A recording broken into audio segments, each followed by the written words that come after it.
नमस्कार, MN India TV में आपका स्वागत है।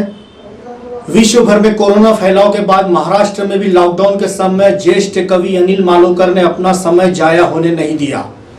उन्होंने इस समय का सदुपयोग करते हुए उन कोरोना योद्धाओं को समर्पित करते हुए कोरोना से जंग नामक पुस्तक की रचना कर डाली। इस पुस्तक में 100 से अधिक कविताएं प्रस्तुत की गई है। खास बात यह है कि इस पुस्तक से मिलने वाली राशि कवि अनिल मालुकर ने कोरोना योद्धाओं को समर्पित कर दी है। आपकी प्रकाशित कृतियों के बारे में बताइए। सर, मुझे वो जैसे 2021 में 21वीं सदी का कैप्सूल प्रकाशित हुई थी, मेरी वाली सबसे पहली किताब, और बड़ी खुशी हुई थी कि किसी भी नए रचनाकार जब अपनी पहली रचना प्रस्तुत करता है तो उसके लिए वो दिन जीवन का सबसे बड़ा दिन हुआ करता है। साथ ही साथ उसके बाद में जैसे मैंने ये कभी प्रयास नहीं किया कि एक जैसा मैं लिखा करूं, और उसमें सारी मिक्स कविताएं थी। सारी कुछ जो मैंने अभी सुनाई वो कविताएं भी उसमें थी, कुछ हास्य भी थे, व्यंग भी थे, और काफ़ी लोगों का आशीर्वाद उसको मिला। और वो सारी प्रतियां खत्म हो गई, केवल एक प्रति मेरे पास बची 21वीं सदी की कैप्सूल की। उसके बाद मैं जब टीवी या अखबार देखता था और राजनीति के बारे में जब सुनता था, राजनेताओं से जनता को बहुत अपेक्षा है, और कहीं ना कहीं ऐसा लगता था कि एक व्यंगकार की अगर भावना मेरे में है या व्यंग मैं अगर लिख सकता हूँ, तो एक किताब मैंने लिखी। 32 नेताओं के इंटरव्यू मैंने लिए, और जब किताब छपी तो हमारे गुरु डॉक्टर सागर खादीवाला जी ने कहा कि जब उसका शीर्षक का सवाल आया तो उन्होंने कहा इसका नाम नेता 32 ही रखो। और वास्तव में नेताओं के जो निगेटिव कारनामे हैं वो सारा उन 32 कविताओं में उल्लेख है, और 32 कविताओं की वो किताब नेता 32 ही। और साथ ही साथ उसमें एक कविता और है जो पॉजिटिव दर्शाती है, और जिसमें एक संत जैसे एक राजनेता हुए हैं, सुदाम काका देशमुख, जो अचलपुर परतवाड़ा में रहते थे, और लोगों ने अपने पैसों से उन्हें चुनाव लड़वा कर जीता था, और महाराष्ट्र में उस प्रकार के उस पार्टी के व्यक्ति पहली बार बहुमतों से, प्रचंड बहुमतों से चुन कर आए थे। तो वो भी यादगार किताब रही। और उसके बाद जैसे कि ये आप सब लोग देख रहे हैं, हमारे नागपुर के, पूरे देश के और पूरे विश्व के लोग, एक अचानक एक हमला आया जिसका नाम कोरोना था। कहते हैं कि भाई चाइना से प्रसारित हुआ और पूरे विश्व में चले गया। हमारा देश अच्छे से लड़ रहा है। तो जब पहला लॉकडाउन लगा मार्च में, तो घर में कैद से हो गए थे, और निश्चित रूप से हालात इतने बेकाबू हो गए थे कि आदमी पैनिक हो गया था कि कैसा होगा, क्या होगा। मैं भी मूलतः एक अलंकार निर्माण के व्यवसाय से जुड़ा हूँ, और वो घर में समय सोशल कामों का भी बड़ा शौक रहा है। तो घर में वो कैद होने के बाद में, और परिवार की सारी जिम्मेदारियां, एक डर, और वो सारे चीज़ों में जब एक खुला घूमने वाला परिंदा जब पिंजरे में कैद हो जाता है तो उसकी बड़ी क्या अवस्था हो सकती है, ये हर आदमी जानता है।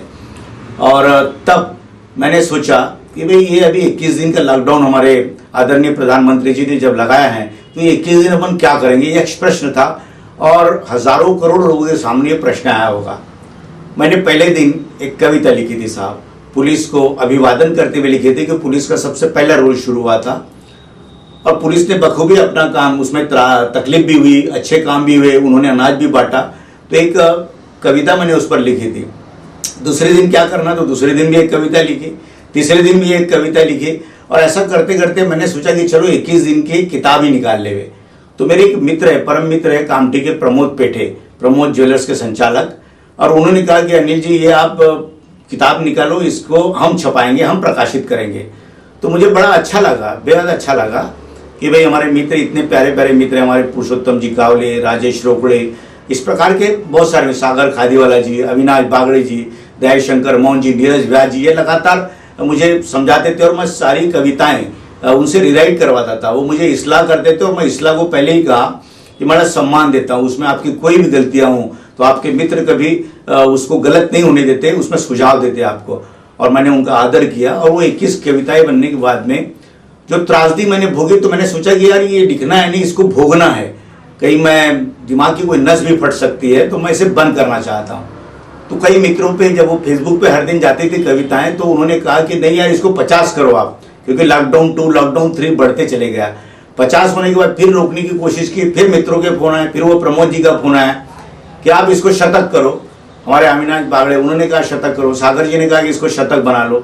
और इस प्रकार से लॉकडाउन तो खैर अभी भी उसी अवस्था में चल रहे, लेकिन 100 कविता 120 दिनों में वो फेसबुक पर गई है।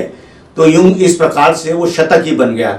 शतक बनने के बाद में हमारे मित्र अविनाश जी उन्होंने ये सुझाव दिया कि यार मेरे प्रकाशन से इसे प्रकाशित किया जा सकता है, और ये कोरोना से जंग काव्य शतक वो एक प्रकाशित करते हैं।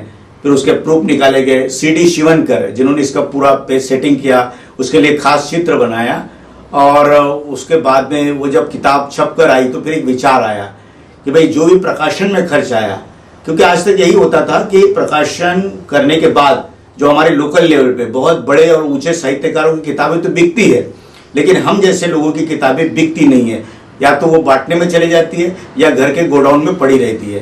तो इस प्रकार का वो जो एक व्यंग था हम नवोदितों पर, तो मैं उससे चाहा कि भाई इसमें क्या रास्ता निकल सकता है, और क्यों नहीं हम लिखने वाले लोग भी, जब हमारे इतने कोरोना वॉरियर, कोई अनाज बांट रहा है, कोई दवाई बांट रहा है, कोई अलग अलग चीजें बांट रहा है, तो साहित्यकार और लेखन और कलम के पुजारी के माध्यम से उन कोरोना योद्धाओं की सेवा क्यों नहीं हो सकती।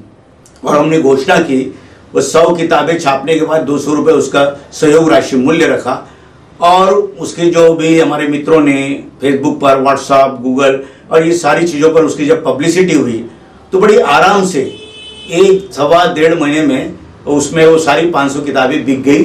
और उसकी जो रकम आई तो प्रकाशन का खर्च छोड़ने के बाद में जो भी पैसे बचे, लगभग 3 जनवरी को उस किताब का लोकार्पण हुआ, और 12 कोरोना वॉरियर, पुलिस, उसके बाद में डॉक्टर्स, उसके बाद में 2 नर्स, उसके बाद में सफाई कर्मी, कचरे वाला, गाड़ी वाला, एम्बुलेंस वाला, इस पर कोरोना से ये डीजल बत्ती जो रहती है, गंगाबाई घाट और मोक्षधाम घाट, ऐसे लोगों को बाकायदा सम्मान तो यूं सभी करते हैं, शॉल, श्रीफल और बुके देकर, पर उसके साथ एक राशि का, निश्चित राशि का चेक देकर भी हम लोगों ने उनका बड़ा अभिवादन किया सत्कार के साथ में। इसमें कलामंच के संस्था के माध्यम से जो नरेंद्र सतीजाय संयोजक, उन्होंने इसका आयोजन किया था और बड़ा शानदार कार्यक्रम हुआ। उसके बाद में किताबों की बुकिंग ओवर हो गई है, लगभग 700 के करीब हो गई है। तो हम लोग विचार किया कि पुनः 500 किताबें हम छापे, और एक आखिरी का कार्यक्रम कोरोना सैनिकों के सम्मान कर लेकर उस विषय को हम समाप्त करें। तो मैं वो कृति हमारे दर्शकों को, श्रोताओं को दिखाना चाहता हूँ। ये वो कृति है, और इसमें वो तमाम वो पहले की किताबें छपी है, उसका जिक्र भी इसमें है। तो ये बड़ा ही सुखद लगा मुझे कि एक कलम के पुजारी के माध्यम से इस प्रकार से कोरोना वायरस की हम लोग सेवा कर सके। और बड़ी सुंदर कविता इसमें, इस प्रकार की कविताएं इस किताब में है कि 100 साल बाद अगर कोई पोता अपने दादी से पूछेगा कि कोई कहानी सुनाओ, तो वो दादी 100 साल बाद उस पोते को जो कहानी सुनाएगी वो आज की ही कहानी सुनाएगी।